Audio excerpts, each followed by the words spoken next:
Matius 22 ayat 23-33, pertanyaan orang Saduki tentang kebangkitan. Pada hari itu datanglah kepada Yesus beberapa orang Saduki dan yang berpendapat bahwa tidak ada kebangkitan. Mereka bertanya kepadanya, "Guru, Musa mengatakan bahwa jika seorang mati dengan tiada meninggalkan anak, saudaranya harus kawin dengan istrinya itu dan membangkitkan keturunan bagi saudaranya itu. Tetapi di antara kami ada 7 orang bersaudara. Yang pertama kawin, tetapi kemudian mati.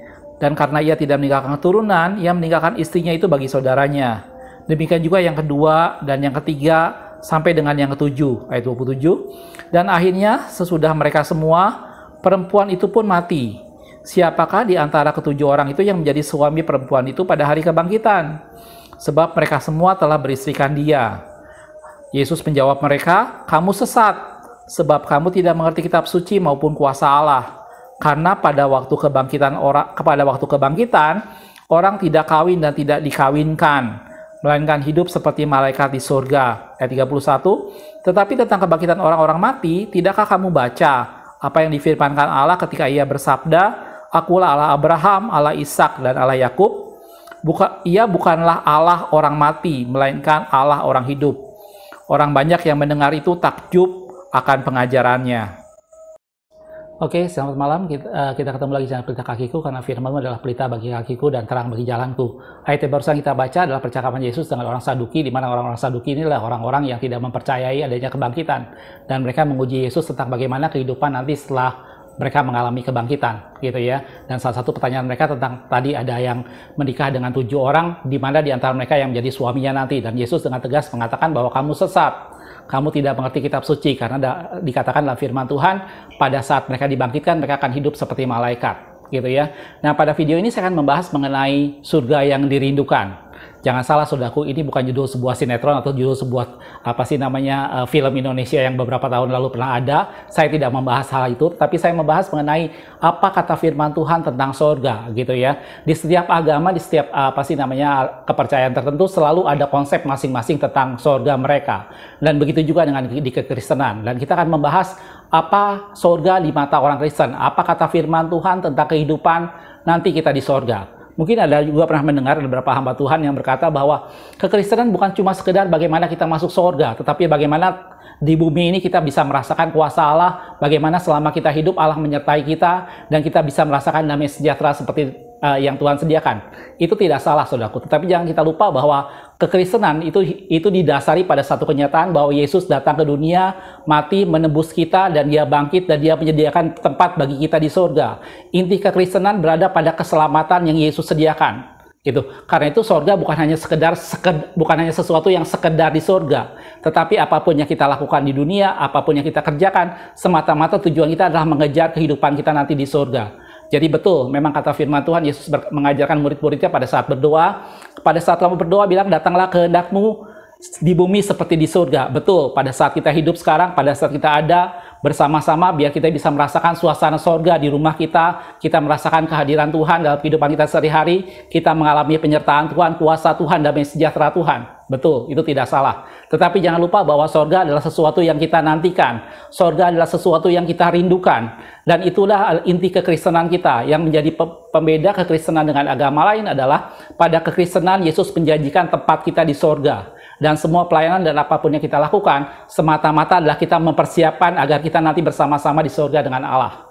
Gitu ya. Oke, kita kembali pada pokok yang sedang saya bahas, yang ingin kita bahas tentang apa sih surga menurut kekristenan, gitu ya.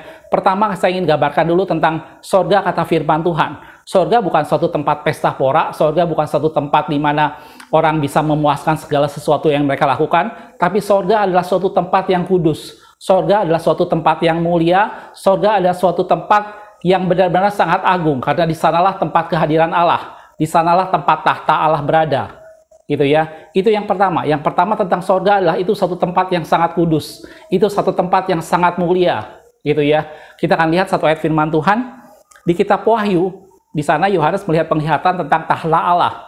Bagaimana dia di bawah Allah melihat suasana surga. Kita akan lihat dalam Wahyu 4 ayat 3-6 dikatakan, "Dan dia yang duduk di tahta itu nampaknya bagaikan permata yaspis dan permata sardis." Itu sesuatu yang sangat mulia. Dan suatu pelangi yang melingkungi tahta itu gilang gemilang, bagaikan samrud rupanya. dan dikelilingi tahta itu ada 24 tahta, dan di tahta-tahta itu duduk 24 tua-tua yang memakai pakaian putih dan mahkota emas di kepala mereka, sesuatu yang sangat mulia. Dan dari tahta itu keluar kilat dan bunyi guntur yang menderu, dan 7 obor menyala-nyala di hadapan tahta itu. Itulah ketujuh roh Allah. Jadi suasananya sangat dahsyat, saudaraku. Kelanjutannya, dan di hadapan tahta itu ada lautan kaca bagaikan kristal. Anda bisa bayangkan, lautan kaca bagaikan kristal. Wow, itu sesuatu yang luar biasa. Dan di tengah-tengah tahta itu dan di sekelilingnya ada 4 makhluk penuh dengan mata, di sebelah muka dan di sebelah belakang. Itu kata Yohanes. Jadi Anda bisa bayangkan surga di sana bukan suatu tempat yang suram, bukan suatu tempat yang apa sih namanya, sesuatu di mana orang bisa melakukan apapun juga, tetapi itu satu tempat yang sangat mulia, satu tempat yang kudus, gitu ya. Dan dikatakan di sana ada lautan kaca bagaikan kristal, ada tahta, ada dibilang apa? 7 obor yang menyala-nyala, bunyi kilat dan bunyi guruh, sesuatu yang sangat dahsyat, gitu ya. Ini juga digambarkan oleh Yehezkiel. Kalau kita lihat dalam Yehezkiel 1 ayat 25 sampai 28 dikatakan, maka kedengarlah suara dari atas cakrawala yang ada di atas kepala mereka. Jadi waktu itu ada 4 makhluk membawa sebuah tahta di atas kepala mereka, dan dikatakan ada sebuah cakrawala. Kalau mereka berhenti, sayapnya dibiarkan terkulai. Lanjutannya, di atas cakrawala yang ada di kepala mereka ada menyerupai tahta yang kelihatannya seperti permata lasurit. Dan di atas yang menyerupai tahta itu ada yang kelihatan seperti rupa manusia, itu adalah tahta Allah sendiri. Lanjutannya, dari yang menyerupai pinggangnya sampai ke atas aku melihat seperti suasa mengkilat dan seperti api yang ditudungi sekelilingnya. Saya nggak bisa gambarkan, suasananya benar-benar sangat dramatis gitu ya. Lanjutannya, dan dari yang menyerupai pinggangnya sampai ke bawah, aku melihat seperti api yang dikelilingi sinar, seperti busur pelangi yang terlihat pada musim hujan di awan-awan. Demikianlah kelihatan sinar yang mengelilinginya. Begitulah kelihatan gambar kemuliaan Allah, tatkala aku menyembahnya dan aku sujud, lalu kudengar suara Dia yang berfirman. Itulah gambaran tentang surga. Jadi surga bukan sesuatu yang tadi saya bilang, itu adalah sesuatu tempat yang sangat mulia, itu suatu tempat yang sangat kudus, itu suatu tempat di mana kemuliaan Allah hadir di sana dengan sangat dahsyat. Gitu. Dan di sana digambarkan dengan permata lasurit, di sana digambarkan dengan lautan seperti kristal dan macam-macam, gitu ya. Jadi tempat yang pertama adalah di sana, surga adalah tempat tahta Allah. Itu satu tempat yang kudus karena Allah berdiam di sana. Gitu ya. Dan yang kedua, kalau kita bicara soal tempat surga, karena itu tempat yang kudus di mana Allah berdiam di sana, maka sesuai dengan ayat yang tadi pertama, di sana orang tidak bisa kawin dan mengawinkan lagi. Mereka hidup seperti malaikat. Jadi di surga suasananya adalah seperti suasana yang tidak ada hawa nafsu. Orang tidak lagi diperbudak dengan hawa nafsu karena mereka tidak lagi memikirkan soal kawin dan mengawinkan.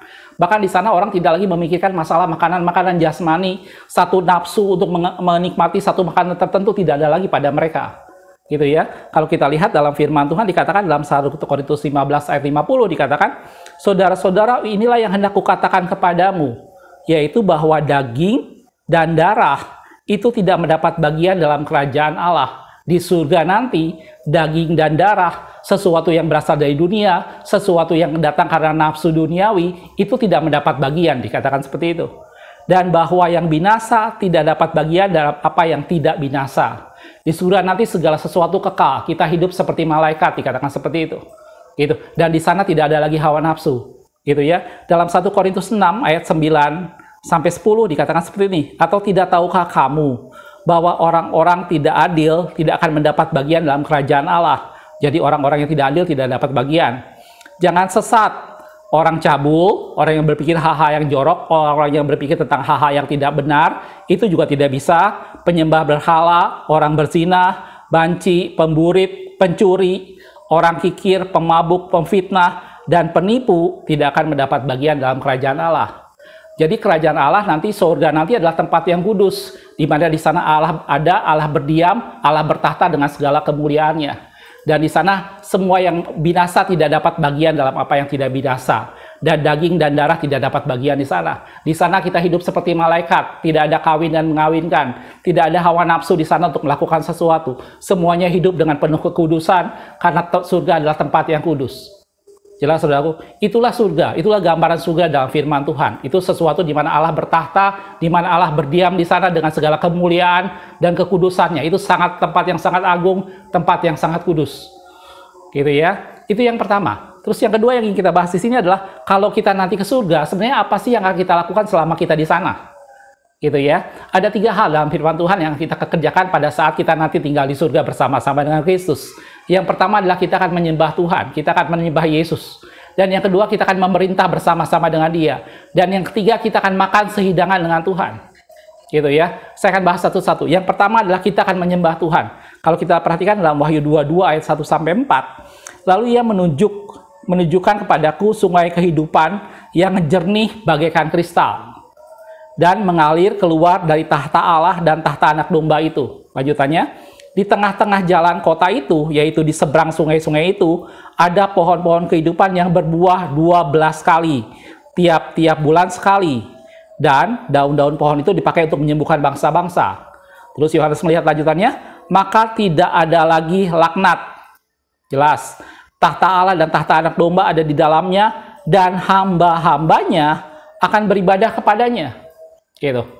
Lanjutannya, dan mereka akan melihat wajahnya dan namanya akan tertulis di dahi mereka. Jadi yang kita kerjakan dari sana adalah kita akan menyembah Tuhan, kita akan memuji Tuhan, kita akan bersujud kepada Tuhan. Dan kalau Anda perhatikan dalam kitab Wahyu, di sana banyak sekali orang-orang waktu itu menyembah Tuhan, dia melemparkan mahkotanya dan berkata, kudus, kudus, kuduslah Tuhan. Gitu. Jadi aktivitas yang paling utama yang kita akan lakukan di sana adalah berdoa dan menyembah Tuhan dan memuji Tuhan. Mungkin Anda berpikir, alangkah membosankan ya kalau kita di sana hanya berdoa dan menyembah Tuhan. Saya kasih ilustrasi sederhana, saudaraku.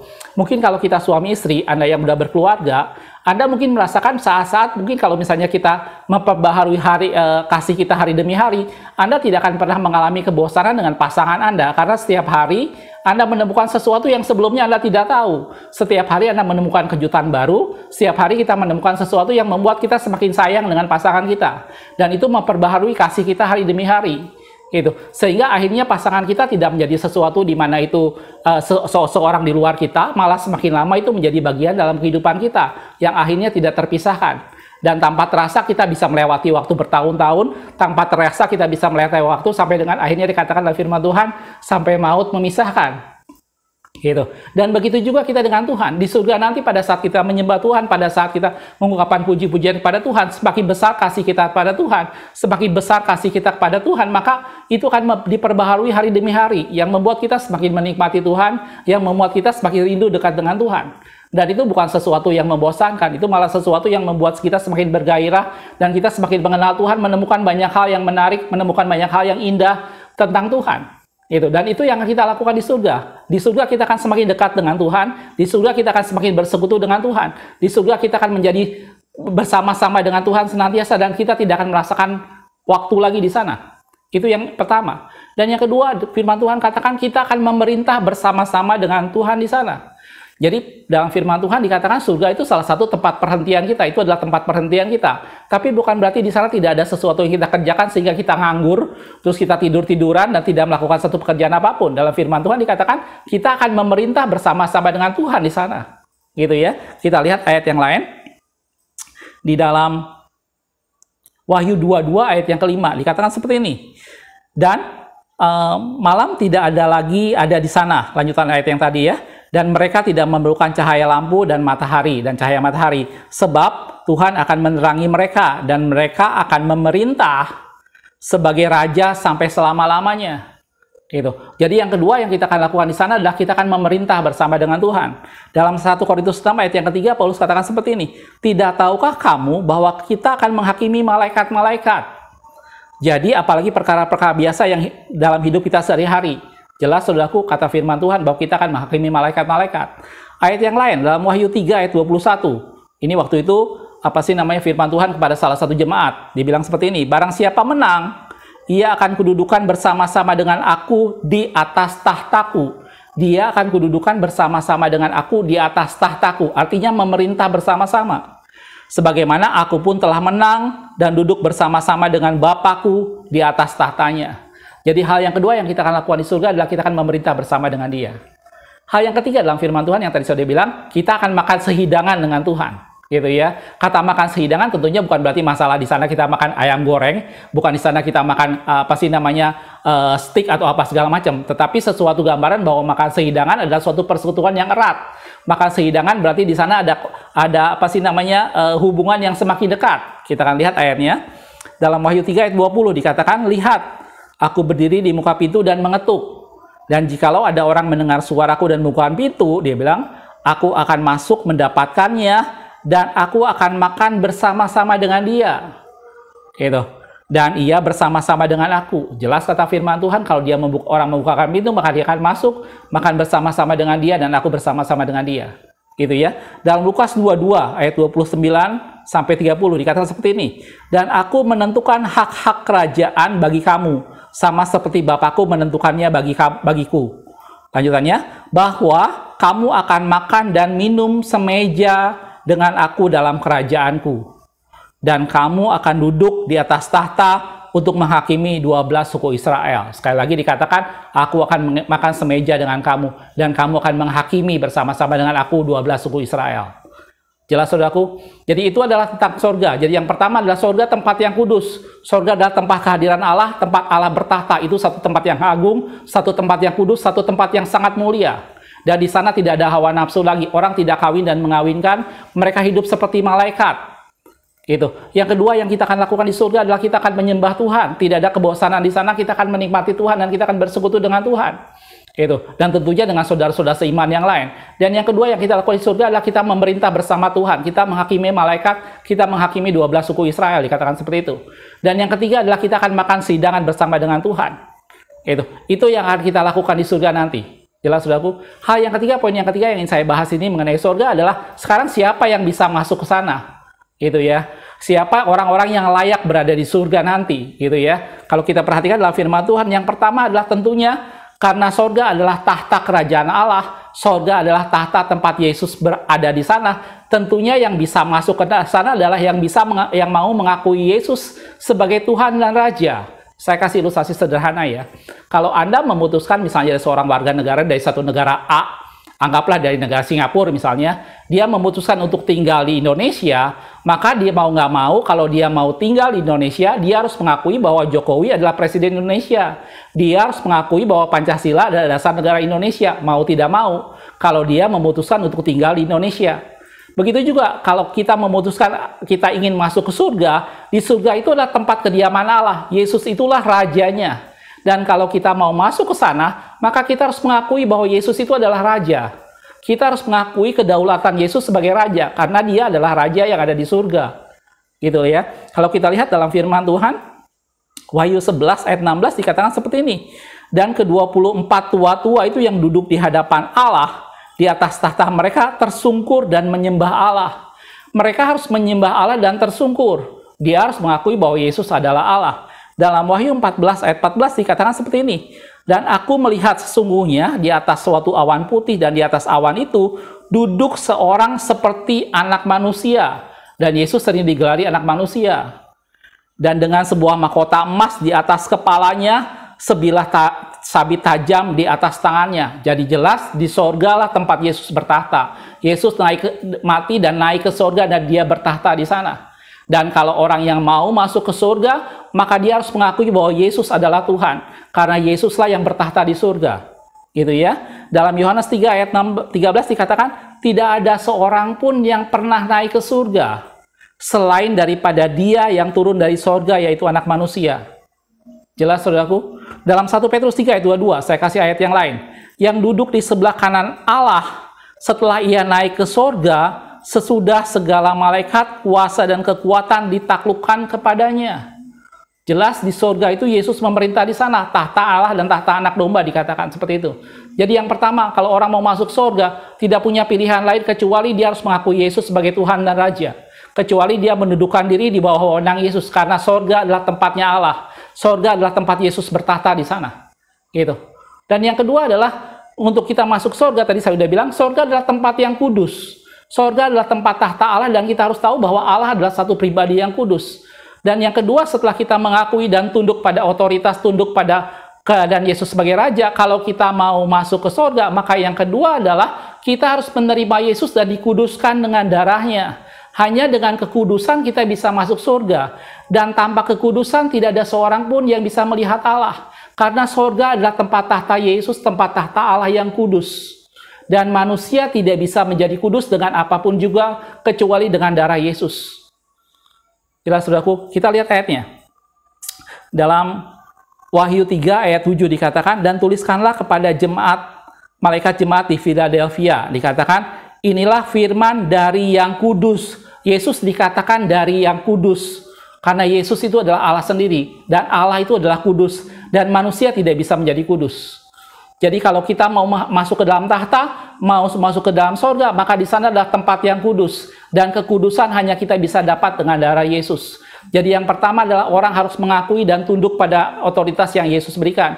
Dia harus menyerahkan dirinya dan tunduk pada pengakuan bahwa Yesus adalah Raja. Dan yang kedua, dia harus membiarkan darah Yesus menguduskan dirinya. Dia harus menerima darah Yesus sebagai darah perjanjian yang menghapus dosa-dosanya dan yang menguduskan dia. Karena hanya dengan kekudusan orang bisa melihat Allah. Hanya dengan kekudusan kita bisa masuk ke surga. Karena surga adalah tempat yang kudus. Gitu ya.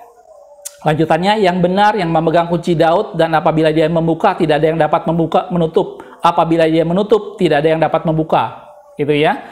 Ayat yang lain dalam Wahyu 15 ayat yang keempat dikatakan, siapakah yang tidak takut ya Tuhan dan yang tidak memuliakan namamu. Lanjutannya, sebab engkau saja yang kudus. Tidak ada yang kudus yang lain selain daripada Allah. Di video saya tentang kekudusan saya sudah jelaskan bahwa kekudusan adalah sesuatu hal yang hanya dimiliki oleh Allah. Gitu. Dan manusia dengan usaha apapun kita tidak bisa menjadi kudus. Perbuatan baik dan apapun tidak bisa membuat kita menjadi kudus. Darah domba jantan atau darah lembu jantan tidak bisa menghapus dosa dan menguduskan kita. Hanya darah Yesus yang bisa melakukan itu semua. Dan kita hanya bisa masuk ke tempat yang kudus, yaitu sorga, apabila kita menjadi kudus. Dan kita hanya bisa dikuduskan dengan darah Yesus. Gitu ya. Sebab engkau saja yang kudus, dari semua bangsa akan datang dan sujud menyembah engkau. Sebab nyata kebenaran segala penghakimanmu. Jelas saudaraku? Itu hal yang kedua tentang siapa yang bisa masuk surga. Dan yang ketiga adalah tentunya kalau kita bicara soal saya sudah menerima Yesus, darah Yesus sudah menguduskan saya percaya bahwa Yesus menjadi raja atas kehidupan saya menundukkan diri di bawah wewenang yang Yesus punya. Tapi yang ketiga jangan lupa, dalam firman Tuhan dikatakan kita harus menjaga keselamatan, kita harus menjaga kekudusan sampai pada akhirnya. Gitu ya. Kalau kita perhatikan dalam Wahyu 14 ayat 12 dikatakan, yang penting di sini ialah ketekunan orang-orang kudus. Setelah kita dikuduskan, setelah kita tunduk pada wewenang Yesus dan kita mengakui bahwa Yesus Raja, yang berikutnya adalah ketekunan orang-orang kudus. Kita harus bertekun sampai pada akhirnya. Kita harus mempertahankan keselamatan yang Yesus berikan. Kita tidak bisa berpikir hanya, oh kekristenan bukan cuma sekedar masuk surga. Kata sekedar ini bukan cuma itu, saudara. Itu adalah hadiah terbesar yang kita tunggu-tunggu. Dan kita harus menjaga hidup kita tetap benar, tetap kudus. Dan kata firman Tuhan dikatakan, yang penting di sini adalah ketekunan orang-orang kudus. Anda dan saya, orang-orang yang sudah menerima Yesus sebagai Tuhan, sebagai Raja atas hidup kita, kita sudah membiarkan darah Yesus menguduskan hidup kita dan menyucikan dosa-dosa kita. Bagian kita adalah bertekun. Bagian kita adalah bertekun sebagai orang-orang kudus, dikatakan seperti itu. Lanjutannya, yang menuruti perintah Allah dan iman kepada Yesus. Itu yang di Wahyu tadi. Di 1 Petrus 4 ayat yang ke-18 dikatakan, dan jika orang benar hampir-hampir tidak diselamatkan, apakah yang akan terjadi dengan orang fasik dan orang berdosa?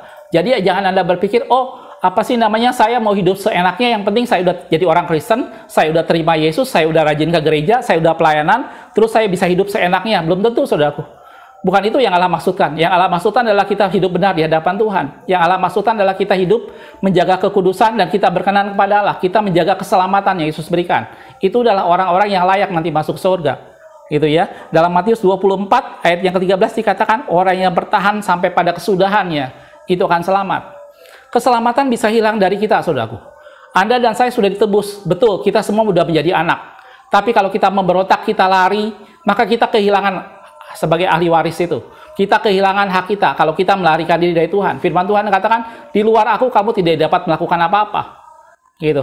Kita harus bertekun, kita harus bertahan dalam hidup yang sekarang. Kita harus bertahan dengan hidup yang benar, dikatakan seperti itu. Dalam Yudas 1 ayat yang ketiga dikatakan, saudara-saudara yang kekasih, sementara aku bersungguh-sungguh berusaha menulis kepada kamu tentang keselamatan kita bersama, Yudas bilang seperti ini, aku terdorong untuk menulis ini kepada kamu dan menasihati kamu, supaya kamu tetap berjuang untuk mempertahankan iman yang telah disampaikan kepada orang-orang kudus. Jadi Yudas dengan jelas kata-kata, aku terdorong untuk menasihati kamu, supaya kamu mempertahankan iman yang telah disampaikan kepada orang-orang kudus. Jadi jelas saudaraku, itu adalah 3 hal tentang hal orang yang akan masuk ke sana. Yang pertama adalah tentunya dia harus mengakui bahwa Yesus adalah Raja. Karena di sorga adalah tempat tahta Yesus. Gitu ya. Orang yang mau masuk ke sana tentunya harus mengakui bahwa Yesus adalah Raja. Yesus adalah penguasa atas segala sesuatu. Padanya segala kuasa di langit, di bumi, dan di bawah bumi. Dan dia diberikan nama di atas segala nama. Dia adalah Raja di atas segala raja. Dan orang yang mau ke sana harus mengakui bahwa Yesus adalah Raja. Dan yang kedua, dia membiarkan darah Yesus menyucikan dirinya. Dia membiarkan darah Yesus menerima Yesus dan dosanya diampuni dengan darah Yesus. Dengan begitu dia menjadi kudus. Karena surga adalah tempat yang kudus. Dan yang ketiga, dia mempertahankan hidup benar di hadapan Tuhan. Dia menjaga persekutuannya yang benar di hadapan Tuhan dan berjuang mempertahankan imannya, kata firman Tuhan. Jelas saudaraku? Ini adalah 3 hal yang saya ingin bahas mengenai sorga. Yang pertama adalah sorga adalah tempat yang kudus. Di sana adalah tempat tahta Allah. Di sana tidak ada lagi hawa nafsu. Itulah tentang sorga. Sorga bukan satu tempat yang kotor. Sorga bukan satu tempat yang remang-remang. Tapi sorga adalah tempat yang sangat mulia, tempat yang bagaikan kristal. Di sana ada api, di sana ada kilat. Tempat yang sangat mulia karena Allah bertata di sana. Dan kita di sana hidup seperti malaikat. Itu yang pertama.